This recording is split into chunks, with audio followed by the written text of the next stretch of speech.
রসমার ফ্যামিলিতে আপনাদের স্বাগত জানাই। চলুন, বাড়িতে একটু কোল্ড ড্রিঙ্কস ছিল, তো এমনি আইসক্রিমের বক্স ছিল আমাদের। আইসক্রিম ঠিক না, মানে এগুলোকে কি বলা যায়, বরফ বানানোর। তো কোল্ড ড্রিঙ্কস ছিল, সেটা দিয়ে ভাবলাম যে একটুখানি আইসক্রিম বানিয়ে দিই।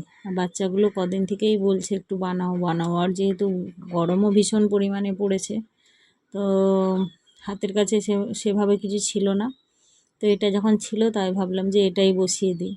এর আগেও একবার করেছিলাম, খুব ভালো হয়েছিল। আর এগুলো দেখে ছোটোবেলার কথা মনে পড়ছে। ছোটোবেলায় তো এইসব পাওয়াই যেত না, বাড়িতে তো থাকতোই না। তো স্কুলে যখন যেতাম তখন আইসক্রিম বা বরফ, গ্রামে ঘরে এগুলোকে বরফই মানে বলতো। তো আমের কালার, আমের শেপে এইসব পাওয়া যেত। আর তখন এইসবের দাম ছিল কত, 50 পয়সা। তো আমরা প্রচুর ছোটোবেলায় এনজয় করে খেয়েছি। সেই সব জিনিস এখনকার বাচ্চারা পায় না। গ্রামের দিকে তবুও হয়তো পাওয়া যায়, কিন্তু শহরে তো একদমই পাওয়া যায় না। তো সেই জন্য বানিয়ে ওদেরকে দেখাচ্ছি যে এখন আইসক্রিম তোরা যেগুলো খাস, সেগুলো আগে আইসক্রিম ছিল না। এরকম বানানো বরফ, সেগুলোকেই আমরা আইসক্রিম ভেবে ঠান্ডা খেতাম। তো এই খাপটা আমি এর থেকে কিনেছিলাম। আমাদের এখানে এই বিন্দবাসিনী মেলায় বিক্রি হচ্ছিল।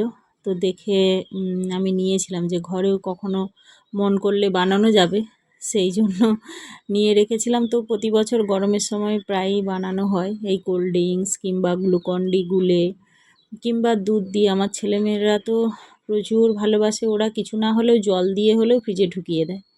তাই কোল্ড ড্রিঙ্কসটা তো যখন বসে যাবে তখন আর, মানে জমে যাবে, তখন আর অতটা মিষ্টি ভাব হবে না বলে একটু চিনি দিয়ে দিলাম, বলে একটু একটু করে কম দিচ্ছি। কারণ এর আগে আমার মেয়ে একবার করেছিল, তো উপচে উপর দিকে উঠে যায়, যেহেতু এর মধ্যে সোডা দেওয়া থাকে। তো একটু একটু কম দিচ্ছি, যাতে এটা উপরে আর না উঠে আসে। খেতেও কিন্তু খুব ভালো হয়, ঠান্ডা। আর গরমের সময় ঠান্ডা জিনিসটা তো অপূর্ব লাগে। তো এইগুলো দেখে তাই ছোটোবেলার কথা মনে পড়ছে যে এগুলো আমরা কত মানে মজা নিয়ে খেতাম। আর এগুলো যে ভবিষ্যতে কখনো ঘরে নিজেরাই বানাতে পারবো, সেটা তো কখনোই কল্পনা করতে পারিনি।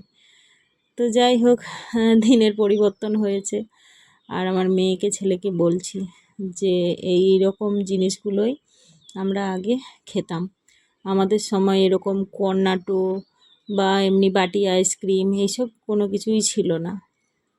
হয়তো শহরে ছিল, কিন্তু গ্রামের দিকে তো ছিলই না।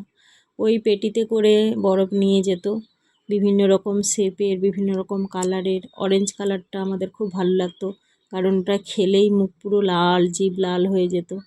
তো আমরা ওটা বেশি ভালোবাসতাম। আবার সাদা দুধের হতো, নারকোল দিয়ে বানানো, সেগুলোও খেতাম। বা আমের শেপে, বড় বড় আম যেরকম হয় সেরকম আমের শেপে, গ্রিন কালারের, অরেঞ্জ কালারের এইরকম পাওয়া যেত। সেগুলো আমরা স্কুলে খেতাম। তো তখন আমাদের কাছে অত পকেট মানিও হতো না, 50 পয়সা, 1 টাকা, ওগুলোরই অনেক দাম। আর এই যে দেখুন, ফ্রিজে রেখে দিলাম, 2-4 ঘন্টা রেখে দিলেই সেট হয়ে যাবে আরামসে। তো ছেলে বিকেলবেলাই বলছিল যে বের করো বের করো। তো এটা পরের দিন, আর ছেলে মেয়ের আর আমার ধৈর্য ধরছে না, ওর জন্য ওরা বের করে খেয়ে নিয়েছে। আমি বলছি করব করব, কিন্তু ওদের আর তর সইছে না। আর এই খাঁটিটা ওরাই বের করেছিল, উঠে গেছে। তো সেই জন্য বারবার চেষ্টা করছি, আর বেরোচ্ছে না। তো সেই জন্য বাকিগুলো বের করছি। আর দুজনে ভাই বোনে নিয়ে অলরেডি খাচ্ছে। আর একটুখানি এই যে ফ্রিজে রাখার জন্য কালারটা একটু চেঞ্জ হয়ে গেছে, কিন্তু খেতে খুব সুন্দর হয়েছিল, খুব সুন্দর। যেহেতু মানে শুধু কোল্ড ড্রিঙ্কস দিলে তখন অতটা মিষ্টি ভাব থাকে না বরফ জমে যাওয়ার পরে, কিন্তু যেহেতু একটুখানি চিনি দিয়েছিলাম, কি অপূর্ব মানে স্বাদ লেগেছিল। প্লাস গরমের সময় একটুখানি বরফ ঠান্ডা ঠান্ডা মুখের মধ্যে গেলে খুবই তো ভালো লাগে। তো আমি বললাম যে ঠিক আছে, এইটা কোল্ড ড্রিঙ্কসের হোক, এরপর একটা অরেঞ্জের বানাবো। আমটামও আছে এই সময়, দেখছি চেষ্টা করছি, যদি কোনো দিন বানিয়ে থাকি আপনাদের সঙ্গে শেয়ার করব। তো যাই হোক, কেমন হয়েছে অবশ্যই কমেন্ট করে জানাবেন। ভালো লাগলে অবশ্যই একটা লাইক করবেন। সবাই ভালো থাকবেন, পাশে থাকবেন।